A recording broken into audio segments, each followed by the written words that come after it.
Assalamualaikum warahmatullahi wabarakatuh.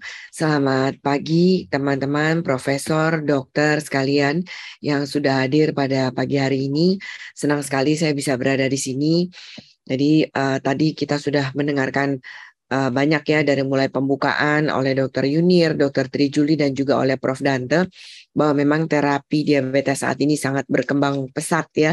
Kita lihat bahwa ada suatu kecenderungan dalam terapi kita saat ini untuk menggabungkan antara terapi dengan obesitas, prediabetes, kemudian juga menggabungkan efek dari kardio, renal, dan metabolik ini untuk diterapi secara bersama-sama untuk mendapatkan efek yang terbaik dari pasien-pasien kita ini. Dan lebih advance lagi tadi Prof. Dante juga sudah mengatakan mengenai pengobatan dengan presisi ya. Mudah-mudahan nanti suatu saat kita akan sampai ke sana dan membuat terapi pada pasien-pasien kita menjadi lebih baik. Nah, pada pagi hari ini saya dan Dokter Pringgo itu diminta untuk bicara mengenai suatu topik yang rasanya memang tidak jauh dari apa yang sudah disampaikan beliau-beliau tadi gitu ya. Jadi bagaimana kita menterapi pasien-pasien kita ini tidak berfokus kepada gula darah saja, tetapi banyak sekali yang harus kita perhatikan. Untuk itu saya terima kasih sekali kepada panitia JDM, Dr. Yunir dan tim, kemudian juga kepada sponsor dalam hari ini yaitu Servier, dan terima kasih buat Perkeni Jaya tentunya yang juga sebagai penyelenggara pada Simposium Jakarta Diabetes Meeting ke-31 ini. Nah, untuk yang pertama ini saya diberi tugas untuk bagaimana kita mencapai kontrol glikemik yang baik dengan menggunakan obat yang sebenarnya bukan obat baru, bahkan obat yang paling lama mungkin ya yang beredar di dunia perdiabetesan kita ini, tetapi rasanya sudah mulai jarang digaungkan. Dan apakah memang tempat dari obat ini sudah tidak ada di dalam tata laksana kita atau bagaimana nih? Karena kayaknya kalau di guideline baru kok sepertinya jarang disebut. Tapi kita akan lihat seberapa penting, seberapa baik, dan seberapa kurang baiknya obat ini terhadap tata laksana diabetes kita. Untuk itu, saya izin untuk slide share. Jadi ini adalah seperti saya katakan tadi bahwa saya diminta untuk berbicara mengenai suatu obat yang memang sudah lama banget, yaitu sulfonylurea. Saya yakin teman-teman di Indonesia ini masih sangat banyak yang menggunakan sulfonylurea karena saya kebetulan punya datanya juga gitu ya. Jadi memang obat ini tidak bisa diindahkan begitu saja, tidak bisa dilepaskan dari terapi kita sehari-hari, walaupun mungkin tidak terlalu di-endorse lagi nih sama guideline-guideline yang baru gitu. Tapi saya yakin tempat sulfonylurea masih ada, apalagi nanti misalnya dengan terapi precision medicine seperti yang Prof. Dante katakan, siapa tahu ternyata obat ini nanti akan memegang banyak peranan lagi pada orang-orang tertentu gitu ya, karena selama ini pendekatan yang sampai detik ini gitu masih kepada evidence based medicine, dan di mana kalau menggunakan itu memang peran sulfonylurea masih ada tetap, tapi sepertinya masih kurang terlalu besar. Nah, kita lihat ya sekarang ya. Ini outline yang akan saya bicarakan. Jadi ini data maaf dari IDF Atlas tahun 2021. 1 dari 10 orang dewasa itu hidup dengan diabetes. Dan di Asia Pasifik itu Asia Pasifik itu menempati kasus 50% dari keseluruhan kasus di seluruh dunia. Jadi besar ya kasus yang ada di daerah kita ini, besar sekali gitu. Jadi kalau kita lihat nih, kita di Southeast Asia, Western Pacific, cuman kalau ngelihat negara kita kan biasanya di Southeast Asia ya, tapi kalau di IDF ini kita masuk di dalam Western Pacific, dan kita lihat di sini ternyata sangat besar posisi proporsi kita untuk menempati kasus-kasus diabetes ya. Kita lihat sampai sekitar 206. Nah, data-data yang diperlukan ini jadinya untuk melihat proporsi yang sebanyak ini, tentu kita memerlukan data apakah obat-obatan yang memang paling memegang peranan pada pasien-pasien kita seperti yang di Western Pacific ini. Dan kita tentu juga perlu data mengenai real world-nya ya. Nah, kalau lihat dari angka-angka yang besar ini, apakah memang HbA1c itu memegang peranan di dalam menurunkan angka-angka seperti acute myocardial infarction dan juga stroke. Apakah betul bahwa dengan menurunkan HbA1c itu bisa menurunkan cardiovascular risk? Dan ternyata di sini dari Raushani mengatakan HbA1c memang ternyata masih memegang peranan sangat penting dibandingkan dengan faktor risiko lain seperti blood pressure yang sistolik, LDL, physical activity, merokok dan lain-lain. Ternyata dia masih memegang peranan yang paling penting pada infark miokard. Bagaimana dengan stroke? Sama aja. Ternyata stroke bahkan agak jauh nih bedanya. Paling tinggi adalah dengan A1C, mengontrol A1C. Yang kedua juga sangat berperan penting adalah systolic blood pressure. Jadi tidak bisa kita pungkiri, walaupun memang kita harus mengontrol semuanya, peran dari HbA1c masih sangat besar dalam menurunkan resiko-resiko kardiovaskular yang bisa menyebabkan kematian maupun kecacatan. Nah, kalau gitu, kalau kita tahu bahwa dia memang memegang peranan sangat penting, tapi ternyata data-data mengatakan 50% pasien-pasien diabetes itu tidak mencapai target dari HbA1c. Di Indonesia sendiri sudah bertahun-tahun dari 2007, 2013, 2018 data nasional kita mengatakan perbaikan untuk yang mencapai target itu nggak bermakna. Ya itu sama aja sekitar 30-an% ya. Nah, ini di seluruh dunia 50%. Jadi memang kita tidak jauh berbeda dibanding teman-teman dari negara-negara lain gitu. Dan kita sangat sangat sedih karena angka ini tidak bergeming dari mulai sekitar 20 tahun yang lalu masih sama aja ya. Nah, kenapa HbA1c itu memegang peranan yang sangat penting dan apakah ada buktinya dengan menurunkan HbA1c itu memang bisa akan memperbaiki kondisi-kondisi yang kita takutkan pada pasien-pasien diabetes, yaitu resiko-resiko komplikasinya. Jadi dari data yang saya rasa teman-teman sudah sangat akrab, yaitu dari UKPDS. UKPDS ini yaitu data yang kemudian dilanjutkan lagi setelah 20 tahun, dilanjutkan lagi 10 tahun. Ternyata dengan menurunkan 1% saja untuk HbA1c banyak sekali yang bisa diperbaiki, terutama dari peripheral vascular disease sampai 43%, mikrovaskular bisa 37%. Kemudian yang berikutnya adalah diabetes related endpoint dan juga kematian yang berkaitan dengan diabetes itu turun sampai 21%. Jadi walaupun kita hanya menurunkan 1%, ternyata efek terhadap pasien kita sangat bermakna. Nah, kita lihat dari UKPDS tadi sudah dikatakan bahwa UKPDS ini adalah sekitar tahun 77, kemudian sampai 97 dan dilanjutkan lagi 10 tahun kemudian. Dan kita lihat bahwa ternyata penurunannya masih tetap bagus.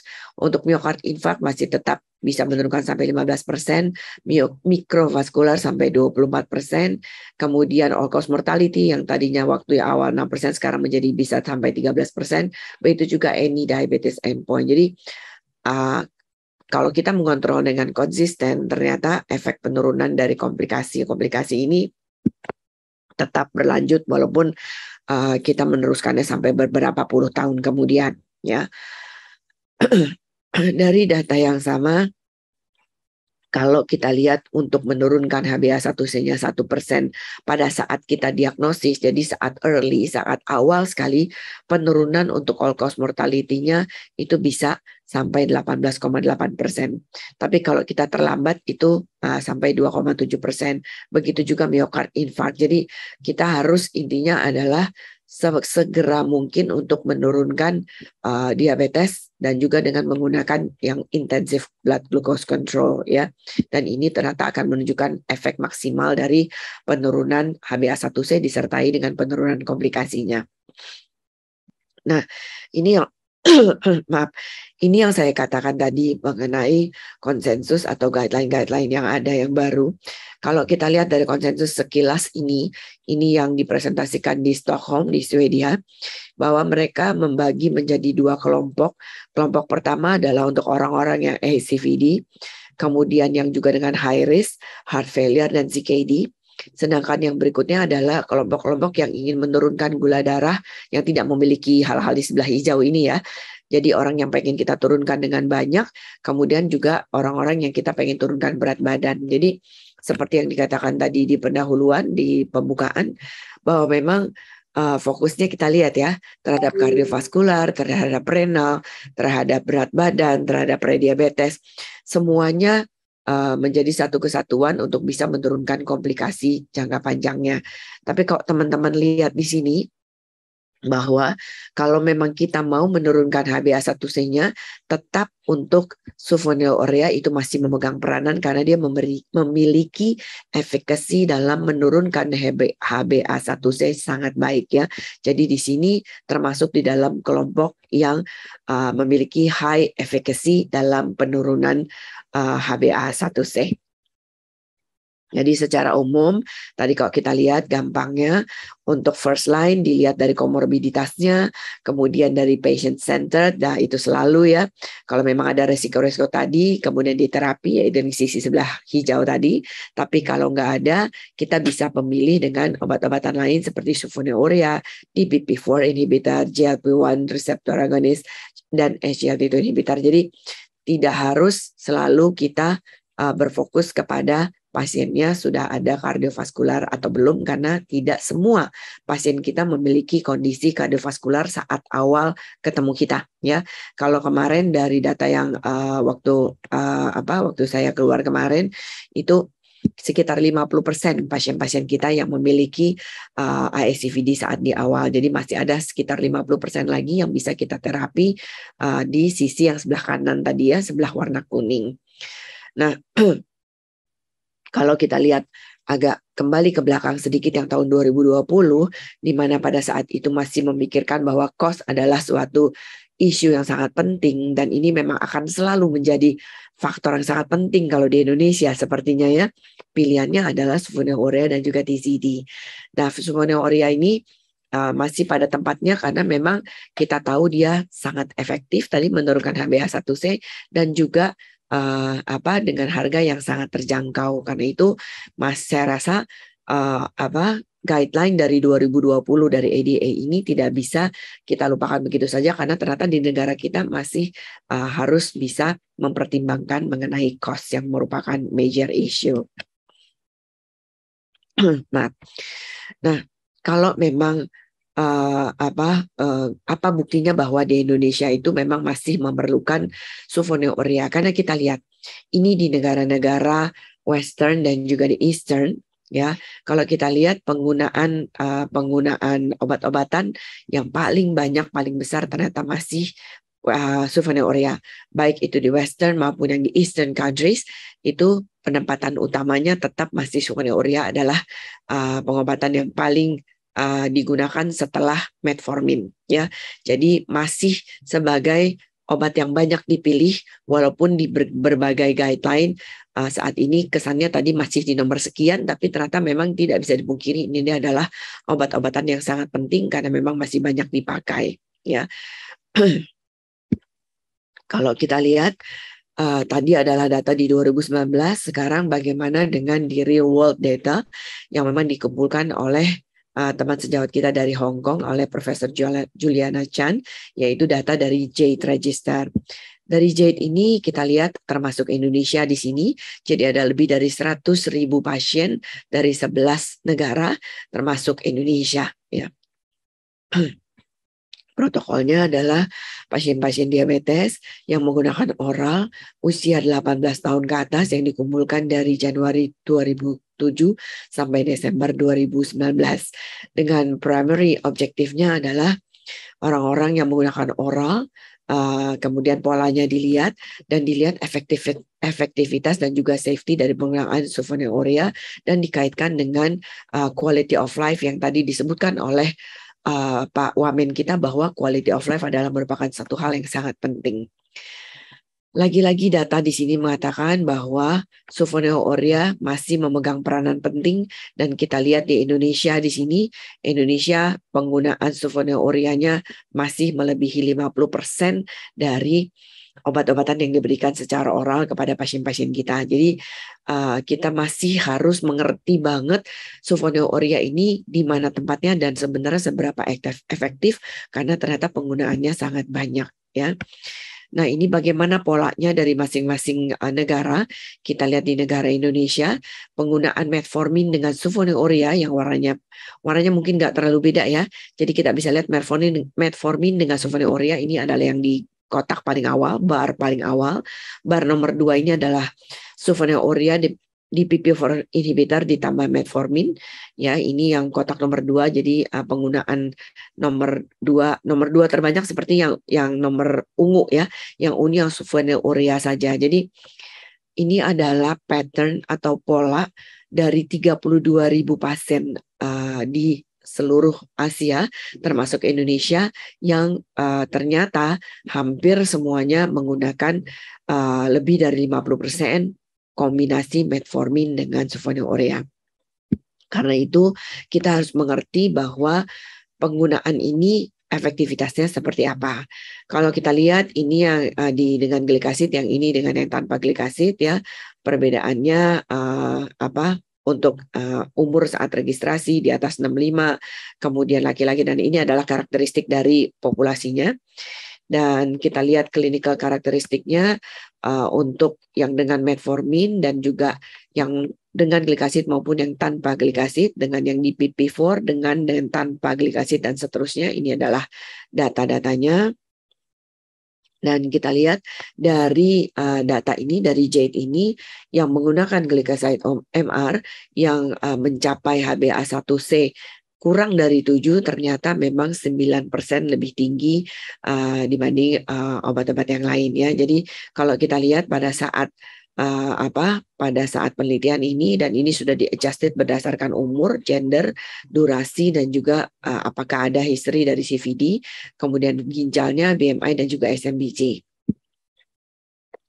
Kemudian kalau kita lihat apakah yang kita takutkan adalah salah satunya sulfonylurea dengan efek samping hipoglikemi. Kita sangat tidak menginginkan efek hipoglikemi, karena itu kita menghindari sulfonylurea pada beberapa dokter.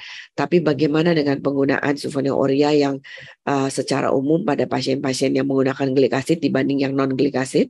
Ternyata yang menggunakan glikasid itu 19% lebih rendah kemungkinannya untuk mendapatkan hipoglikemi dibanding dengan obat-obatan sulfonylurea yang lainnya. Ya, dengan ini dengan p-value yang sangat rendah ya.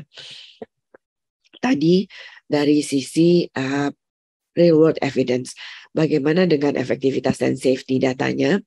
Kalau kita lihat kenapa glycoside MR itu berbeda dari sisi hipoglikeminya seperti tadi yang kita lihat di JADE study. Kenapa kok jauh lebih sedikit dibanding sulfonylurea yang lain? Karena memang dari posologinya berbeda, dari fisiologinya berbeda. Kalau kita lihat, jika orang makan ya, akan terjadi peak pada saat sekitar 2 jam kemudian, tapi ini adalah dari glycoside-nya. Kalau kita lihat pada saat diminum glycoside ini, dia akan mengalami peak pada saat di menit ke-20 dan kemudian perlahan dengan pasti dia akan turun sampai di jam ke-1 atau sekitar menit ke-60. Berbeda dengan pemberian glibenclamide, dia akan naik peaknya sekitar di menit ke-40 dan bahkan masih sangat tinggi sampai di menit ke-60. Hal inilah yang membuat terjadinya hipoglikemi pada pasien-pasien pengguna sulfonylurea selain glycoside itu sangat tinggi, karena memang secara fisiologis tidak mimik dengan fisiologi dari insulin yang kita miliki ya. Jadi ini sangat mirip dengan insulin secretion yang memang kita butuhkan pada saat kita sedang makan ya. Nah, jadi kalau tadi perbedaannya dengan glibenclamide, bagaimana dengan perbedaan dengan sulfonylurea yang lain? Di sini ada glibenclamide, glipisid, glikasid yang reguler, glimepiride yang juga sangat sering kita gunakan, dan juga glipisid yang GITS ya, yang juga long acting. Generasinya yang baru-baru adalah yang glimepiride, glipisid, dan juga glycoside. Duration of action-nya semuanya panjang kecuali untuk yang glycoside yang reguler, karena bisa diberikan 2-3 kali. Kemudian peaknya kalau kita lihat di sini 2-4 jam, 1-3 jam. Kemudian glycoside 6-7 jam. Jadi memang dia lebih long acting. Ini ekskresinya semuanya di renal ada ya, tapi memang kalau di glycoside MR itu renalnya 60-70% dan fekal di 10-20%. Metabolit aktifnya Untuk glibenclamide tidak ada, dan untuk renal dysfunction yang ini sebaiknya dihindari. Kemudian pada glycoside MR itu ada, masih boleh, tapi sebaiknya memang dengan modification dosis ya. Nah, kalau kita lihat dari mortalitasnya, kita lihat dari sisi safety, dari sebuah systematic review dan network meta-analysis, kalau kita lihat dari all cause mortality, semua dari sulfonylurea ini memberikan efek yang kita lihat melewati garis 1, kecuali glimepiride dan glycoside. Glimepiride di sini sebenarnya cukup baik, tapi dia masih nyenggol angka 1 ya. Kemudian yang cardiovascular related, semuanya masih menyenggol angka 1 kecuali glycoside ya. Jadi lagi-lagi dari studi ini membuktikan dari Simpson bahwa dari mortality risk, baik yang all cause mortality maupun cardiovascular related, itu glycoside itu sangat aman ya. Kemudian itu dari sisi safety, dari sisi efficacy, kita lihat penurunannya, kita mulai selalu dengan titrasi dosis rendah 30 mg, kemudian dinaikkan sampai 120 mg, penurunannya kita lihat sangat baik, dari mulai 1,6% turun bisa sampai 1,9%. Bagaimana untuk long term, apakah memang ini akan memberikan efek sustainable untuk glucose kontrolnya atau tidak. Dengan penggunaan 120 mg, ternyata 70% pasien-pasien masih bisa mencapai angka di bawah kontrol yang kita mau, yaitu 6,5%, itu bahkan bisa sampai 81% pada studi advance tadi ya. Bagaimana dengan risk reduction untuk end-stage renal disease?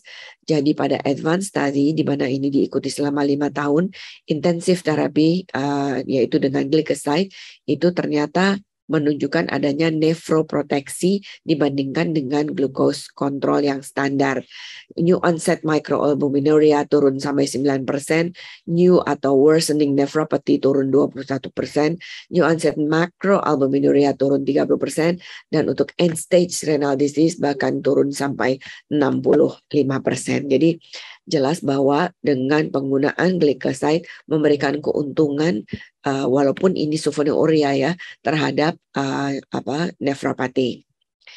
Dari CPRD yaitu Clinical Practice Research Data Link Zakardi, ini suatu real world study. Kita lihat di sini dibedakan dengan DPP-4 inhibitor. Kita tahu salah satu yang kita pilih DPP-4 atau sulfonylurea adalah karena masalah hipoglikeminya.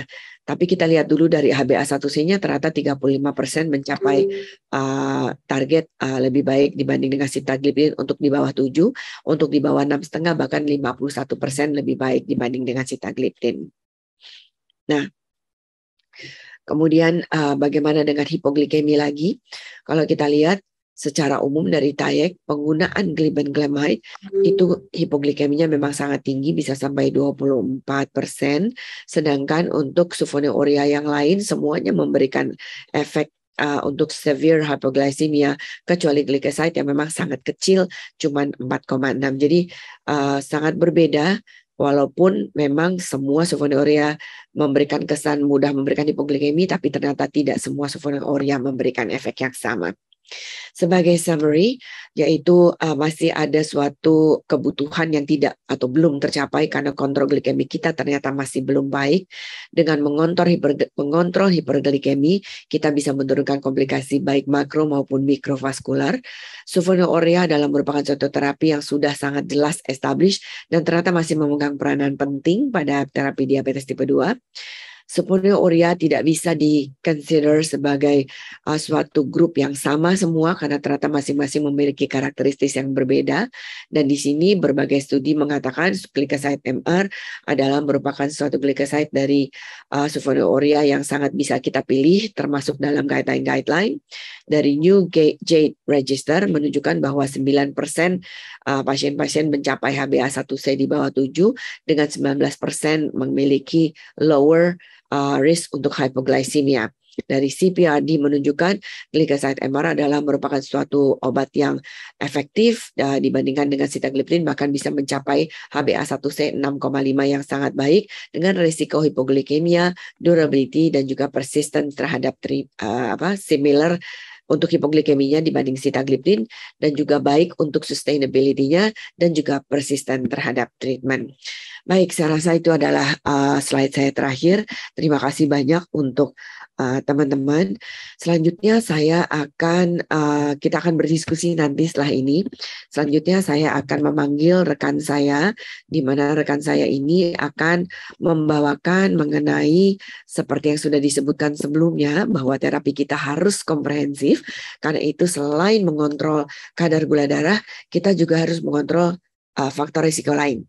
Nah, salah satu faktor risiko yang hampir selalu ada pada pasien diabetes itu adalah hipertensi. Ya, hipertensi ini kita memerlukan cara khusus rasanya ya, memerlukan suatu pendekatan yang juga khusus bagaimana bisa mendapatkan terapi dengan hasil yang sangat baik. Untuk itu saya panggilkan rekan sejawat saya, Dr. Pringgo Digdo Nugroho, spesialis penyakit dalam konsultan ginjal hipertensi, yang akan banyak berdiskusi mengenai managing hypertension with triple combination therapy, dan ini akan dibahas mengenai pro dan juga konnya. Baik, silakan kepada Dr. Pringgo Digdo. Terima kasih, Dr. Risma. Assalamualaikum warahmatullahi wabarakatuh. Selamat pagi, salam sejahtera. Yang saya hormati para guru besar, senior, teman sejawat sekalian. Pertama-tama saya ucapkan terima kasih pada panitia JDM yang memberikan kesempatan saya untuk menyampaikan topik mengenai hipertensi. Izin share.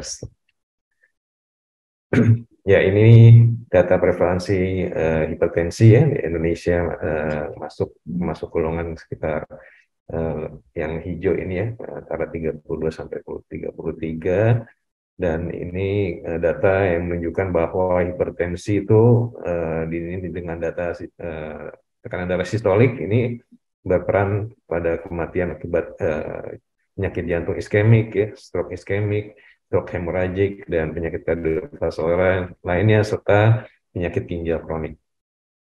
Ya, ini batasan klasifikasi hipertensi, saya rasa sudah lama ini tidak berubah, walaupun saat ini ada kecenderungan untuk anjuran untuk memulai terapi pada pasien-pasien yang dengan high risk itu pada level yang lebih rendah ya.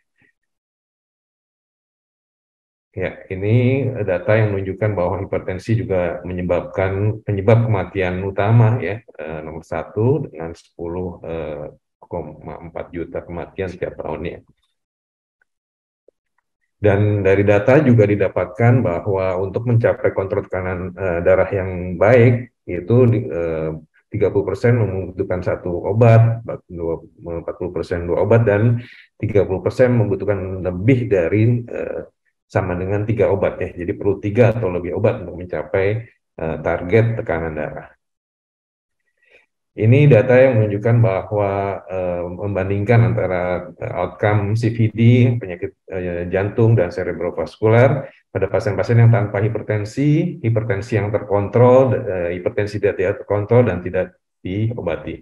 Kita lihat bahwa garis yang menunjukkan yang kalau kita obati walaupun diobati tapi tidak terkontrol, kita lihat hampir mendekati dengan kelompok yang tidak diobati. Jadi betapa pentingnya di sini kita mengobati dan mencapai target ya, atau mencapai tekanan darah terkontrol. Karena kalau terkontrol dia bisa mendekati outcome dari kelompok pasien-pasien yang tidak ada hipertensi ya, baik dari sisi CVD, penyakit jantung maupun cerebrovaskular. Jadi penting diingatkan untuk teman-teman, di sini sering terjadi yang namanya physician inertia ya, bahwa kita sudah obati, namun kita cukup puas dengan mengobati tapi belum mencapai target tekanan darah. Mungkin demikian juga tadi seperti yang disampaikan oleh Dr. Wisma mengenai target gula darah. Ya, ini dari guideline, mulai dari guideline Eropa 2018 ya, lalu juga ada ACC AHA dan juga ada International Social Hypertension 2020 dan juga WHO ya 2021. Itu sudah ada kecenderungan bahwa inisial terapi itu dimulai dengan 2 obat atau kombinasi 2 obat ya. Yang dianjurkan adalah ACE inhibitor atau ARB ditambah CCB, atau ACE inhibitor or ARB ditambah diuretik ya. ini udah kecenderungan begitu pula nanti kita lihat dari PNPK yang kita punya.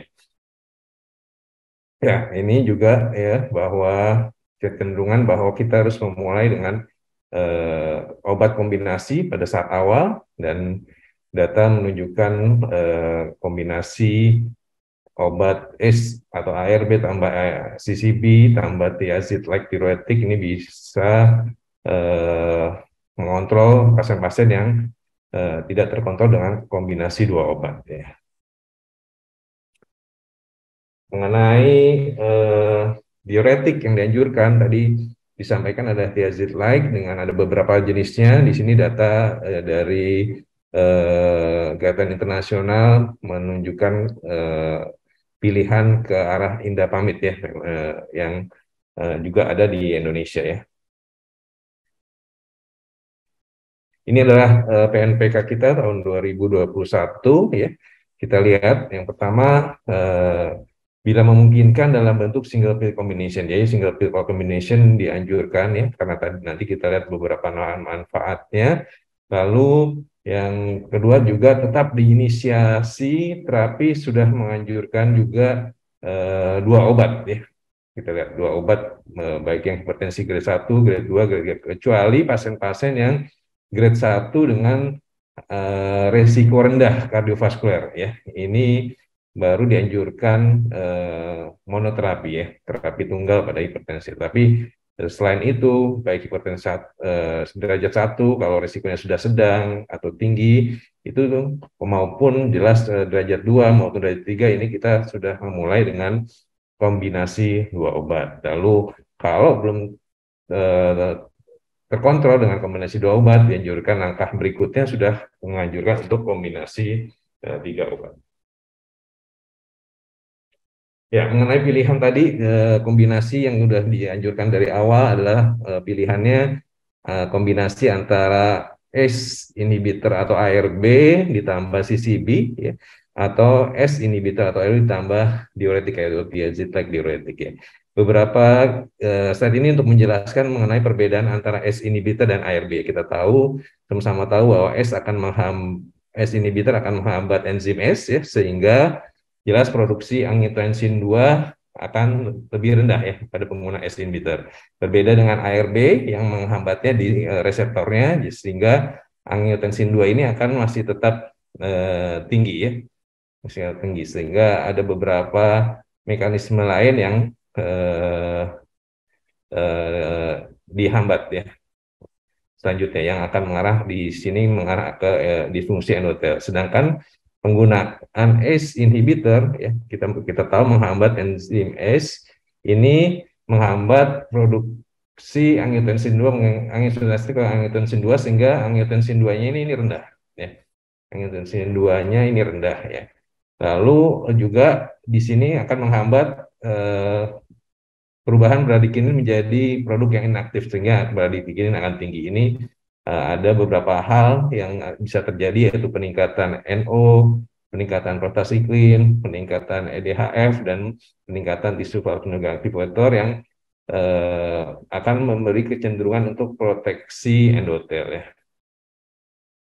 Ya, ini tabelnya yang merangkum perbedaan antara S inhibitor dan ARB ya, di mana perbedaannya adalah angiotensin 2-nya akan rendah dibandingkan ARB yang tinggi, ekspresi angiotensin 1 rendah atau normal, sedangkan di ARB rendah, angiotensin reseptor angiotensin 2 rendah atau normal, sedangkan di ARB tinggi.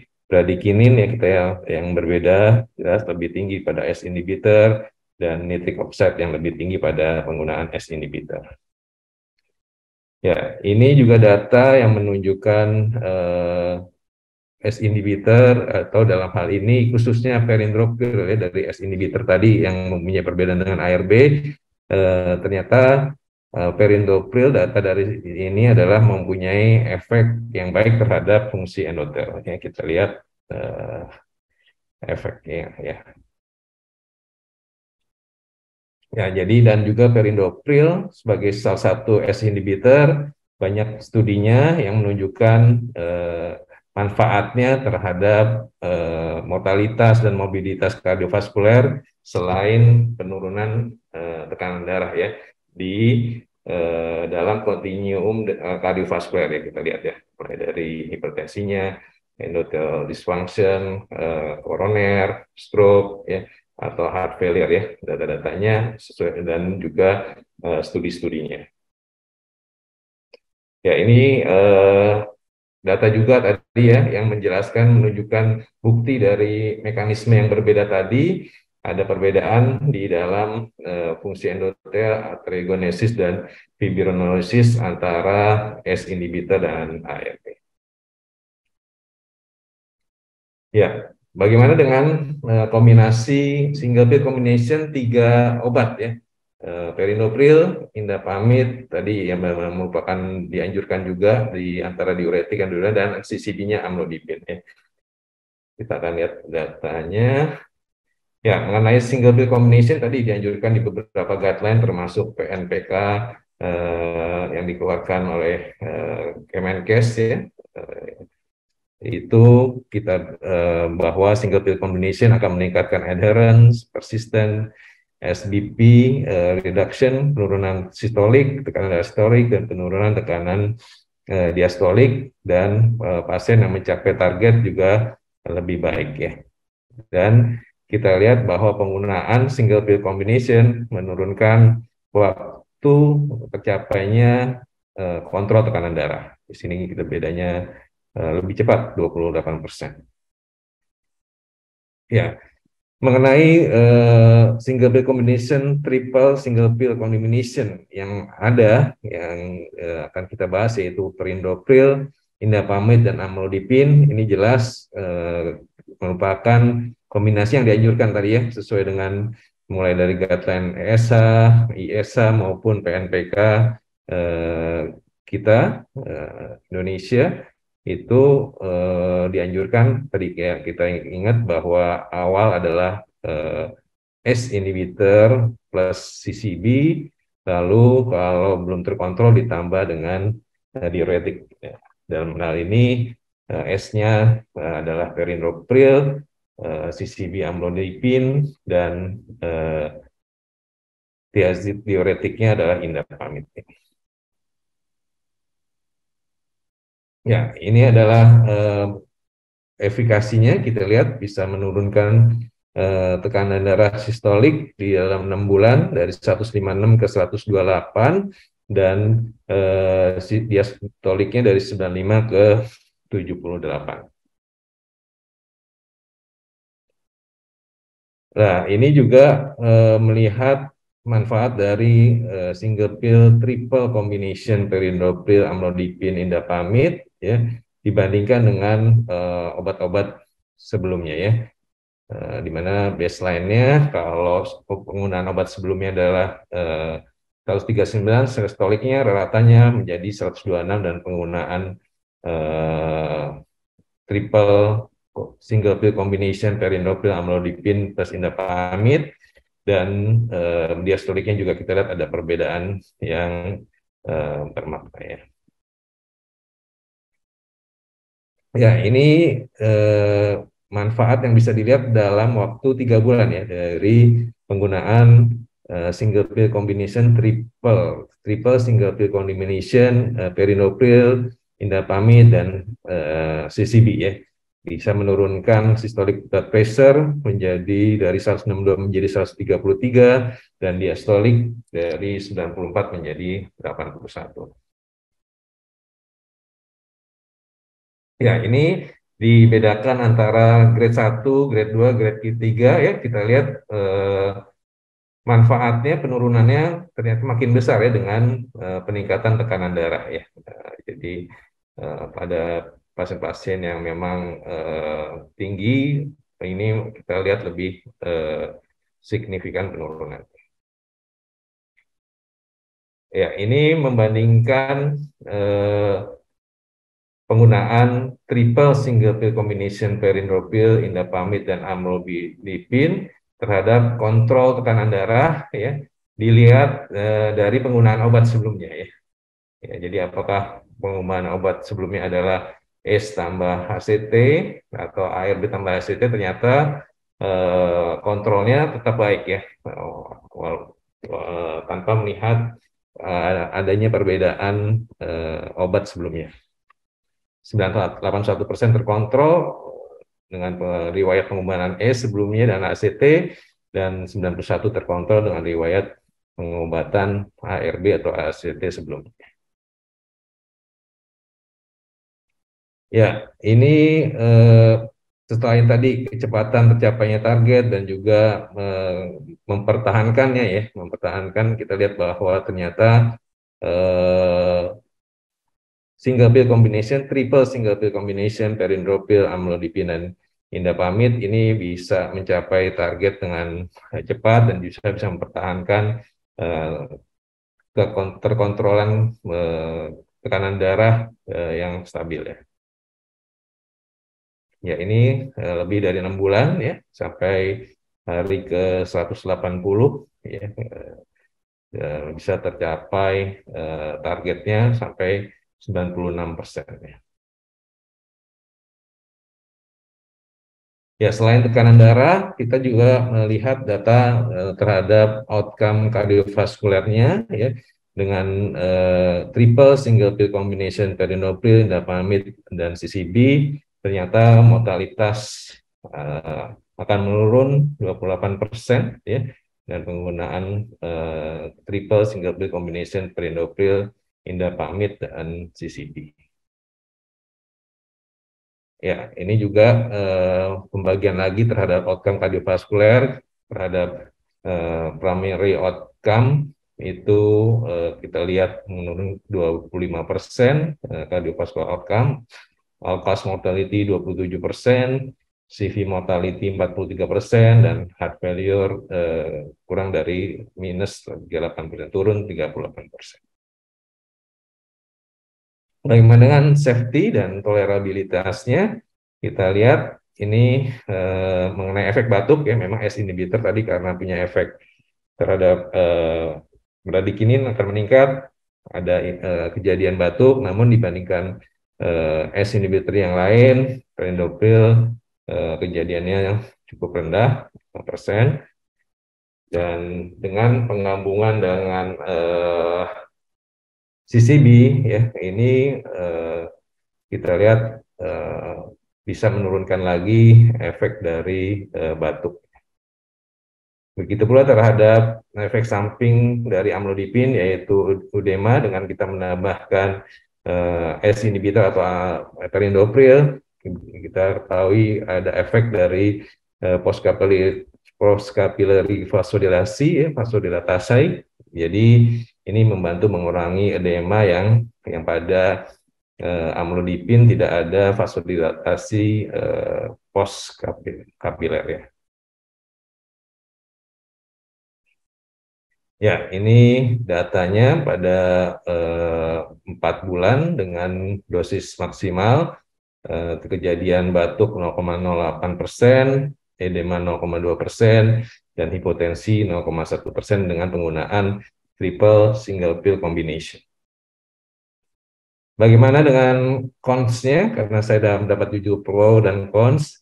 Ini kita lihat bahwa kekurangan dari single pill combination yaitu pada fleksibilitas ya, untuk menaikkan dan menurunkan dari masing-masing obat itu ya. Namun ini bisa dikurangi, disadvantage ini, kekurangannya ini, dengan ketersediaan dari pilihan-pilihan single pill combination-nya ya, dosisnya ya. Kalau ini banyak sediaannya, jelas fleksibilitasnya juga makin meningkat ya. Ya, mungkin yang belum muncul di sini adalah mungkin masalah biaya ya. Mungkin karena obat-obat single pill combination ini adalah obat-obat baru yang juga memerlukan biaya pembuatannya lebih dari free combination. Jelas ini juga mungkin suatu downside-nya yang kekurangan. Ya, sebagai ringkasan, pesan yang bisa diambil yaitu bahwa hampir semua guideline saat ini kecenderungannya untuk menganjurkan lebih dini penggunaan kombinasi obat antihipertensi pada saat awal, kecuali pada hipertensi yang dengan resiko rendah ya. Hipertensi grade 1 yang resiko rendah dan dianjurkan yang berupa single pill combination ya. Dan jelas kita harus memberikan sesuai dengan evidence base yang ada. Dan ya single pill combination sudah dianjurkan, dan memang stepnya setelah kombinasi 2 obat, kalau belum tercapai target harus kita meningkatkan menjadi 3 obat anti hipertensi ya, dengan dianjurkan ACE inhibitor atau ARB ditambah CCB dan ditambah diuretik ya. Dan ini sudah tersedia triple single pill combination yang dengan yang sesuai dengan guideline, yaitu perindopril, amlodipine, dan indapamid. Dan data menunjukkan manfaat dari triple single pill combination ini. Terima kasih atas perhatiannya, mudah-mudahan bermanfaat. Wassalamualaikum warahmatullahi wabarakatuh.